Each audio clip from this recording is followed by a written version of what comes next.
رب اشرح لی صدری ویسر لی امری واحلل عقدۃ من لسانی یفقہوا قولی۔ السلام علیکم ورحمۃ اللہ وبرکاتہ۔ جادو سے حفاظت کی دعاؤں کے موضوع پر آپ سے گفتگو کریں گے۔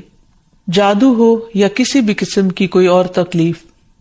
انسان کو ہمیشہ اپنے رب کی طرف رجوع کرنا چاہیے، کیونکہ ہر مشکل کا حل، ہر تکلیف سے نجات دینے کی طاقت صرف اس کے پاس ہے، کسی اور کے پاس نہیں۔ اور اللہ سبحانہ وتعالی خود فرماتے ہیں وَقَالَ رَبُّكُمُ ادْعُونِي أَسْتَجِبْ لَكُمْ، تمہارا رب کہتا ہے کہ مجھ سے دعا مانگو، ادعونی، میرے آگے ہاتھ پھیلاؤ، استجب لکم، میں تمہاری دعا قبول کروں گا۔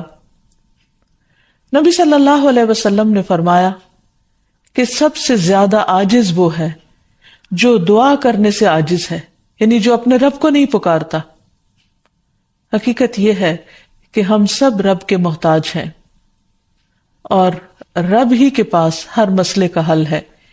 اس لیے ہمیں ہر حال میں اٹھتے بیٹھتے سوتے جاگتے جب بھی تکلیف کا احساس ہو، جب بھی کسی ضرورت کا احساس ہو، فوراً اپنے رب کو پکارنا چاہیے اور پھر رب کے ساتھ ایک تعلق مضبوط رکھنا چاہیے، اور وہ رب کی یاد کا تعلق ہے۔ رب کی یاد دل سے بھی ہوتی ہے، زبان سے بھی ہوتی ہے، اور اس کے لیے کچھ اعمال ایسے ہیں جو رب کی یاد کا اظہار کرتے ہیں، جیسے نماز وغیرہ۔ تو انسان عام حالات میں بھی رب کو یاد کرتا رہے، لیکن خصوصی طور پر اگر وہ کسی تکلیف سے دوچار ہو، اس وقت اپنے رب کی طرف خوب دل لگا کر دعائیں کرے، رجوع کرے اور اپنے رب سے مانگے۔ اللہ سبحانہ وتعالی بندے کی دعا ہر وقت قبول کرتا ہے، لیکن اگر کوئی تکلیف یا بیماری ہو یا جادو کی شکایت ہو تو اس کے لیے باقاعدہ طریقے پر بیٹھ کر اپنے رب کو پکارنا، قبولیت کے اوقات میں رب کو پکارنا بہت ضروری ہے، کیونکہ جتنی بڑی مشکل ہوتی ہے اس سے نجات کے لیے اتنی ہی بڑی ایفرٹ بھی لگانی پڑتی ہے۔ اس لیے ضروری ہے کہ اللہ تعالیٰ سے بہت اچھی طرح دعا کی جائے، گڑ گڑا کر، اور اس سے پہلے اللہ تعالیٰ کی حمد و ثنا اور تعریف کے کلمات کہنا نہ بھولیے۔ سبحان اللہ والحمد للہ ولا الہ الا اللہ واللہ اکبر ولا حول ولا قوۃ الا باللہ۔ سبحان اللہ، پاک ہے اللہ، اللہ ہی کی تسبیح ہے، والحمد للہ، اب سب تعریف اللہ کے لیے ہے، ولا الہ الا اللہ، اور نہیں کوئی الہ مگر اللہ، واللہ اکبر، اور اللہ سب سے بڑا ہے، ولا حول ولا قوۃ الا باللہ، اور کسی قسم کی نیکی کرنے کی طاقت اور گناہ سے بچنے کی طاقت نہیں انسان کے پاس مگر اللہ ہی کی مدد سے۔ اسی طرح کسی بھی تکلیف اور کسی بھی بیماری سے نجات صرف اللہ سبحانہ وتعالی کی مدد سے ہی ہو سکتی ہے۔ تو جہاں تک جادو کا تعلق ہے تو اس سلسلے میں یاد رکھیے کہ جادو کے بہرحال اپنے اثرات ہوتے ہیں مگر بإذن اللہ، اور اس سلسلے میں ہمیں یہ بھی یاد رہے کہ جادو کے اثرات نبی صلی اللہ علیہ وسلم پر بھی ہوئے تھے۔ حضرت عائشہ فرماتی ہیں کہ نبی صلی اللہ علیہ وسلم پر جادو کیا گیا اور اس کا اثر یہ ہوا تھا کہ آپ خیال فرماتے کہ کوئی کام آپ کر چکے ہیں، حالانکہ وہ کام ابھی آپ نے نہ کیا ہوتا، لیکن اس جادو کا کوئی تعلق نبی صلی اللہ علیہ وسلم کے فرائض منصبی سے نہیں تھا، یعنی آپ کے اوپر باقاعدہ وحی آتی تھی، آپ لوگوں کو تعلیم دیتے تھے، آپ کی جتنی بھی ذمہ داریاں ہیں ان کو بہت آسان طریقے سے پورا کر رہے تھے۔ ہاں، بعض اوقات عام روزمرہ کے کاموں میں کچھ خلل واقع ہو جاتا۔ اسی طرح حضرت عائشہ رضی اللہ تعالی عنہا پر بھی جادو کیا گیا۔ اس سلسلے میں عمرہ جو ان کی شاگرد ہیں وہ کہتی ہیں کہ ایک مرتبہ حضرت عائشہ بیمار ہو گئی اور ان کی بیماری کا دورانیہ بہت لمبا ہو گیا، یعنی وہ ٹھیک نہیں ہو رہی تھی۔ اسی دوران مدینہ منورہ میں ایک طبیب آیا، یعنی علاج معالجہ کرنے والا، تو حضرت عائشہ کے بھتیجے ان کے پاس گئے اور انہوں نے حضرت عائشہ کا نام لیے بغیر ان کی ساری علامات بتائیں کہ وہ کس قسم کی تکلیف میں مبتلا ہے، اور ان سے پوچھا کہ یہ کس قسم کی بیماری ہے۔ تو اس طبیب نے کہا کہ جس عورت کے بارے میں یہ علامات بتائی جا رہی ہیں ان پر کسی نے جادو کیا ہے۔ بہرحال تحقیق کرنے پر پتہ چلا کہ حضرت عائشہ کی ایک باندی تھی جس کے ساتھ انہوں نے یہ وعدہ کیا تھا کہ وہ ان کی وفات کے بعد آزاد ہوں گی۔ تو اس باندی نے آپ پر جادو کر دیا تاکہ حضرت عائشہ کی وفات جلد ہو جائے اور وہ آزاد ہو سکے۔ بہرحال اس کے بعد حضرت عائشہ نے اس کو عربوں کے ایک مضبوط قبیلے کے ہاتھوں بیچ دیا اور اس کی قیمت کے بدلے ایک اور غلام کو آزاد کر دیا۔ تو اس واقعے سے بھی پتہ چلتا ہے کہ بہرحال جادو برحق ہے، یعنی جادو ایک اثر رکھتا ہے۔ برحق ہونے کا مطلب یہ نہیں کہ اس کا کرنا درست ہے، ہرگز نہیں، بلکہ جادو تو کفر ہے، جادو تو کبیرہ گناہوں میں سے ایک گناہ ہے، لیکن لوگ بہت سے اور کبیرہ گناہوں کی طرح اس گناہ کا بھی ارتکاب کرتے چلے جاتے ہیں۔ تو اس لیے اس بارے میں معلوم ہونا چاہیے انسان کو کہ یہ کس قسم کی بیماری ہے، کس قسم کی تکلیف ہے اور اس کے مقاصد کیا ہیں اور اس کا علاج کیا ہے۔ سب سے پہلی بات تو یہ ہے کہ جادو عموماً دشمنی یا حسد کی وجہ سے کیا جاتا ہے، یا کسی سے کوئی انتقام لینے کے لیے، کوئی بدلہ لینے کے لیے، اور اس کا مقصد یہ ہوتا ہے کہ دوسرے کو تکلیف میں مبتلا کر دیا جائے۔ یہ بالکل ایسے ہی ہے جیسے لوگوں کو جسمانی طور پر تکلیف میں مبتلا کیا جاتا ہے کہ کسی کو کچھ مارا جائے ہاتھ سے یا کسی ڈنڈے سے تو جسم کو تکلیف ہوتی ہے، اسی طرح روح کو بھی تکلیف پہنچتی ہے، اور روح کی تکلیف کچھ الفاظ کے ذریعے ہوتی ہے۔ جیسے عام روزمرہ زندگی میں بھی جب کوئی ہماری تعریف کرتا ہے تو ہمیں اچھا لگتا ہے، اور جب کوئی ہمیں گالی گلوچ کرتا ہے تو ہمیں اس سے تکلیف پہنچتی ہے، اذیت پہنچتی ہے۔ چونکہ روح اور جسم آپس میں گندھے ہوئے ہیں، اس لیے اگر جسم کو کوئی تکلیف پہنچتی ہے تو وہ اس کا اثر روح تک جاتا ہے۔ اسی طرح اگر روح پر کوئی چیز اثر انداز ہوتی ہے، کوئی کلام یا کچھ ایسے عملیات، تو اس کا اثر جسم تک بھی جاتا ہے، اور اس طرح انسان جادو کے اثر سے نہ صرف یہ کہ روحانی طور پر بلکہ بعض اوقات جسمانی طور پر بھی بیمار ہو سکتا ہے، اور اس میں بہت سے مذموم مقاصد ہوتے ہیں۔ بعض اوقات والدین اور اولاد میں یا شوہر بیوی میں یا دوستوں میں لڑائی جھگڑا اور ناچاکی پیدا کی جاتی ہے، اور باہم پیار محبت کے رشتوں کے اندر نفرت کے بیج بوئے جاتے ہیں۔ پھر یہ کہ جادو کی علامات کیا ہیں، کس کو کیسے پتہ چلے کہ جادو ہوا ہے یا نہیں، تو اس میں یہ ہے کہ انسان کی ان یوزول سی کنڈیشن ہو جاتی ہے، یعنی انسان اسی روٹین میں زندگی بسر کر رہا ہے، وہی صبح اٹھنا، کھانا پینا، روزمرہ کے معمولات، لیکن کسی چیز میں دل نہیں لگتا، طبیعت بیزار ہونے لگتی ہے۔ اور یہ نہیں کہ یہ ایک دن کے لیے، 2 دن کے لیے، کیونکہ ایسا تو ہر ایک کے ساتھ ہو ہی جاتا ہے، ایک لمبے عرصے کے لیے کیفیات تبدیل ہونے لگتی ہیں، سستی یا گھبراہٹ طاری ہو جاتی ہے، ذہنی انتشار یعنی کسی چیز پر کنسنٹریشن کا نہ رہنا، حد سے زیادہ چڑچڑا پن،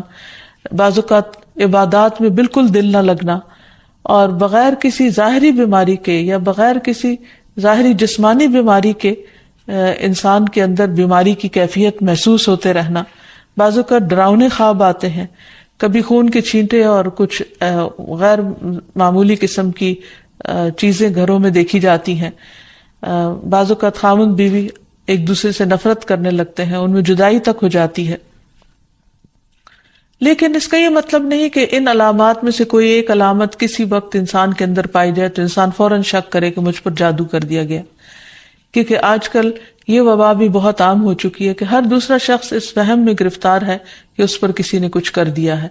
یہ ضروری نہیں ہوتا کہ ہر وقت ایسی علامات کسی کے کچھ کیے سے ہی ہوں، یہ ویسے بھی انسان ہے، کبھی تھک جاتا ہے، کبھی غذا میں کوئی تبدیلی ہو جاتی ہے، کبھی ویسے بھی انسان کا دل اللہ کے ہاتھ میں ہے، جس طرف چاہے اس کو پھیر دے، تو انسان کی طبیعت میں ایک ملال سا اور ایک سستی یا ایک بے چینی سی پائی جاتی ہے۔ تو ان سب چیزوں کا تعلق ضروری نہیں کہ جادو سے ہی ہو، لیکن اگر جادو ہو تو یہ علامات انسان میں دکھائی دیتی ہیں۔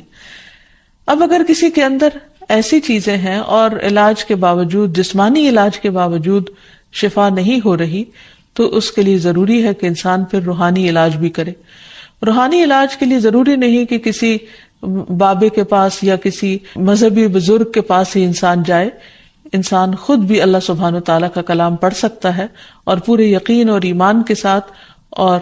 اس سے انسان کو شفا ہو سکتی ہے، کیونکہ کسی انسان کے ہاتھ میں کوئی طاقت نہیں، اصل طاقت اللہ کے کلام میں ہے، جس کو پورے یقین اور ایمان کے ساتھ پڑھنا چاہیے۔ بہرحال اس سے پہلے کہ انسان کسی ایسے جادو کا شکار ہو، کچھ حفاظتی تدابیر بتائی گئی ہیں. جیسے جسمانی بیماریوں سے بچنے کے لیے حفاظتی تدابیر بتائی جاتی ہیں، ایسے ہی روحانی بیماریوں سے بچنے کے لیے بھی حفاظتی تدابیر ہیں. اس میں سب سے پہلے تو یہ کہ انسان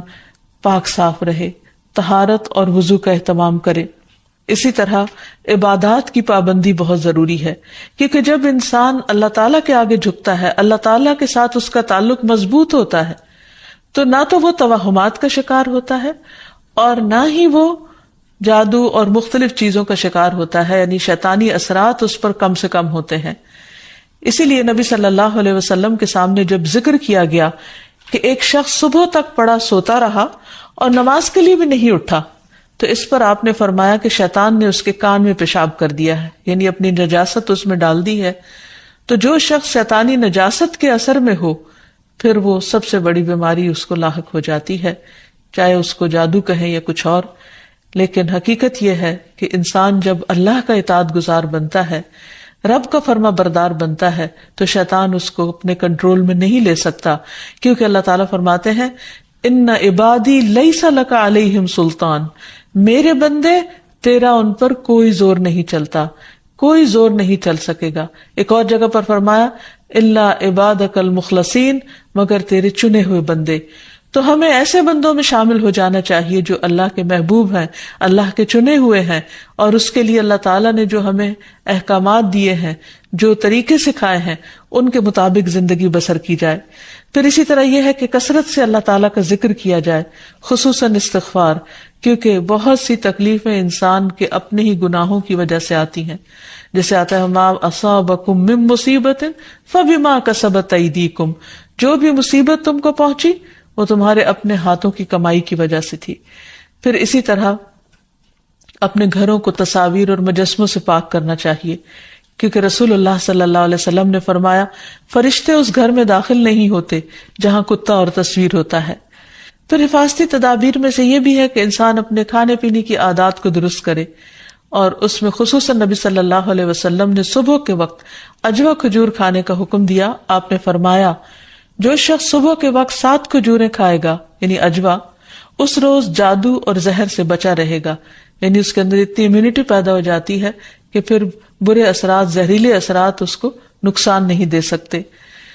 پھر اسی طرح مختلف مواقع پر مسنون اذکار کا اہتمام کرنا، مثلاً بیت الخلاء جاتے وقت نبی صلی اللہ علیہ وسلم نے سکھایا اللہم انی اعوذ بک من الخبث والخبائث، اے اللہ بے شک میں ناپاک جنوں اور جننیوں سے تیری پناہ چاہتا ہوں. کیونکہ جادو میں بھی عموماً جنات کو استعمال کیا جاتا ہے اور وہ گندی جگہوں پر رہنا پسند کرتے ہیں، اسی لیے جب کوئی بیت الخلاء جائے تو یہ دعا پڑھ لے تو انشاءاللہ اس سے ان کے شر سے محفوظ رہے گا. پھر اسی طرح آپ نے فرمایا جنوں کی آنکھوں اور بنی آدم کی شرم گاہوں کا پردہ یہ ہے کہ جب کوئی بیت الخلاء جائے تو بسم اللہ پڑھ لے، تو کوئی بھی اس کو پھر دیکھ نہیں سکتا. پھر اسی طرح شوہر بیوی کے خاص تعلق میں بھی دعا سکھائی گئی، بسم اللہ اللہم جنبنا الشیطان وجنب الشیطان ما رزقتنا. اللہ کے نام کے ساتھ میں شروع کرتا ہوں، اے اللہ ہمیں شیطان سے بچا اور شیطان کو اس چیز سے دور رکھ جو اس کے نتیجے میں تو ہمیں عطا فرمائے. تو آپ نے فرمایا کہ اگر اس کے بعد میاں بیوی کو کوئی اولاد ملے گی تو شیطان اسے نقصان نہیں پہنچا سکتا. اسی طرح تحلیل پڑھنا، لا الہ الا اللہ وحدہ لا شریک لہ لہ الملک ولہ الحمد وہو علی کل شیء قدیر، کہ اللہ کے سوا کوئی معبود نہیں، تنہا ہے، اس کا کوئی شریک نہیں، اسی کے لیے بادشاہی ہے اور اسی کے لیے تعریفیں ہیں، اور وہ ہر چیز پر قدرت رکھنے والا ہے. دن میں جو شخص 100 دفعہ اس کو پڑھے گا اس کے لیے 10 غلاموں کو آزاد کرنے کا ثواب ہے، 100 نیکیاں لکھی جائیں گی، 100 برائیاں مٹائی جائیں گی، اور خصوصاً اس دن وہ شام تک شیطان کے شر سے محفوظ رہے گا، اور کوئی شخص اس دن اس سے بہتر عمل کرنے والا نہیں سمجھا جائے گا سوائے اس کے جو اس سے زیادہ اس کو پڑھے. پھر اسی طرح انسان ہر معاملے میں جہاں بھی انسان کو مشکل ہو اللہ تعالیٰ کی پناہ میں اپنے آپ کو دے. تو خلاصہ کلام یہ ہے کہ انسان اپنے آپ کو مختلف طرح کے توہمات سے بھی بچائے اور ہر چھوٹی بڑی بات کو جادو قرار نہ دے، یا کسی کام کو کرنے کا ارادہ نہ ہو تو یہ سوچے کہ مجھ پر جادو کر دیا گیا ہے اس لیے میں اس کام کو نہیں کر سکتا، تو یہ دراصل شیطانی وسوسے ہوتے ہیں، اس لیے ان سے بچنا بھی ضروری ہے۔ بہرحال اگر ایسے وسوسے ہوں یا حقیقت میں کوئی بیماری ہو تو اس کا علاج بھی بتایا گیا ہے، کیونکہ کوئی بیماری ایسی نہیں کہ جو قابل علاج نہ ہو۔ رسول اللہ صلی اللہ علیہ وسلم نے فرمایا ہر بیماری کے لیے دوا ہے، جب کسی مریض کو صحیح طریقے پر بیماری کی دوا پہنچتی ہے تو وہ اللہ تعالی کے حکم سے درست ہو جاتا ہے۔ اسی طرح جادو بھی ایک بیماری ہے اور اس بیماری کا علاج بھی قرآن و سنت میں موجود ہے۔ اس کے لیے سب سے پہلے تو یہ پتہ لگانے کی ضرورت ہے کہ کیا واقعی جادو ہے بھی یا نہیں، اور اس میں ہم دیکھتے ہیں کہ نبی صلی اللہ علیہ وسلم کو خواب کے ذریعے دکھایا گیا تھا کہ ان پر جو جادو کیا گیا ہے وہ کہاں پر دبایا گیا ہے، تو آپ نے اس کو نکلوایا تھا۔ لیکن ضروری نہیں کہ ہم میں سے ہر ایک کو یہ پتا چل سکے کہ جادو ہے کہاں، اول تو ہو سکتا ہو ہی نہ، صرف توہم ہی ہو، ایک خیال ہی ہو کسی کا، کیونکہ بعض چیزیں انسان جب بار بار سوچتا ہے تو وہ اس کو حقیقت معلوم ہونے لگتی ہیں۔ لیکن اگر انسان کو کوئی ایسا خواب آ جائے تو ٹھیک ہے، اور اگر نہیں بھی آتا تو انسان اللہ سبحانہ وتعالیٰ کا ذکر کرتا رہے اور اس کے ذریعے علاج کرے۔ اس میں خاص طور پر شرعی دم جسے رقیہ شرعیہ کہا جاتا ہے، آج کل مختلف قراء کی آواز میں قرآن مجید کی سلیکٹڈ آیات ریکارڈ کر دی گئی ہیں، مریض اس کو بار بار سنتا رہے تو انشاءاللہ اس کا توڑ ہو جائے گا۔ پھر اسی طرح اللہ تعالیٰ کی کتاب سے علاج، کیونکہ قرآن مجید میں آتا ہے وَنُنَزِّلُ مِنَ الْقُرْآنِ مَا هُوَ شِفَاءٌ وَرَحْمَةٌ لِّلْمُؤْمِنِينَ، اور ہم قرآن کے ذریعے سے وہ چیز نازل کرتے ہیں جو مومنوں کے لیے شفا اور رحمت ہے۔ تو قرآن مجید میں جیسے سب سے پہلے سورۃ الفاتحہ پڑھنا،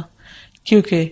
اس کے اندر اللہ تعالیٰ سے مدد مانگی جاتی ہے، ایاک نعبد و ایاک نستعین، صرف تیری ہم عبادت کرتے ہیں اور صرف تجھی سے ہم مدد چاہتے ہیں کہ یا اللہ تو ہماری اس بیماری اور تکلیف کو دور فرما دے۔